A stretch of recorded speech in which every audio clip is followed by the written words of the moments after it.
Hello friends, જય સાંઈનાથ. સ્વાગત છે મારી ચેનલ સાંઈ સગોરીમાં. આજે આપણે બનાવશું કાચા કેળાની વેફર. તો ફ્રેન્ડ્સ, આપણે કેળા લઈ લીધા છે કાચા. આપણા ફ્રેશ માલ છે, સરસનો, તાજા ને મસ્ત લીલા છે. આપણે વાડીએથી તાજા આવેલા છે.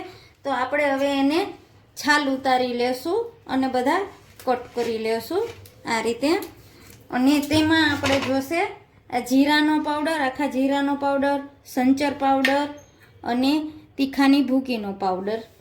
અને આપણે આ રીતે બધાની છાલ ઉતારી લેશું આખી.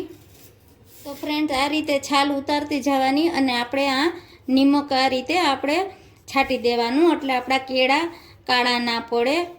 આ રીતે કરીને રાખી દેવાના. તો ફ્રેન્ડ્સ, આપણે બધી કેળાની છાલ ઉતારી લીધી છે અને નિમકવાળી કરી લીધી છે, એટલે આ કેળા બધાય કાળા ના પડે.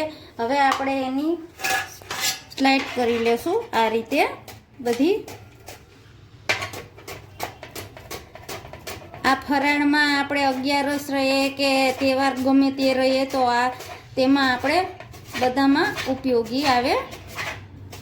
તો ફ્રેન્ડ્સ, આપણે બધી કેળાની સ્લાઇડ કરી લીધી છે. આ બધી થઈ ગઈ છે અને આપણું તેલ ગરમ થઈ ગયું છે. આપણે આ રીતે બધી તૈયારી કરી લેશું. આ રીતે કાઠો રાખી આ ચાયણી રાખી દેવાની અને આ રીતે આપણે પેપર આ રાખી દેશું, એટલે આ બધું તેલ આપણે રહે નહીં આમાં અને બધું નીતરી જાય તેમાં. હવે આપણે વેફર નાખશું અને આને ગેસ ફાસ્ટ ફ્લેમમાં જ આપણે કરવાની છે એકદમ.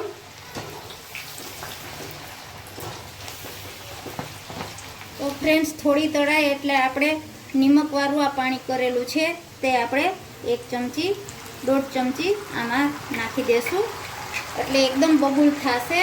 હવે આપણે આ બબુલ બધા પૂરા થાય પછી આપણે આને કાઢી લેવાની છે. મેં બધી કાઢી અને આ જારીવાળામાં આપણે કરીને કાઢી લીધી છે, એટલે આપણું બધું તેલ નીતરી જાય. હવે આપણે આમાં બધી લઈ લઈશું અને તેમાં ગરમ ગરમ છે તો આપણે જીરું છાંટી દેશું અને મરી પાવડર છાંટી દેશું અને સંચર પાવડર છાંટી દેશું અને બધી મિક્સ કરી લેશું. ફ્રેન્ડ, ક્રિસ્પી અને પોચી છે ને મસ્ત વેફર. ફ્રેન્ડ્સ, મારો વિડીયો ગમે તો લાઈક કરજો, શેર કરજો, સબસ્ક્રાઈબ કરજો, કોમેન્ટ કરજો.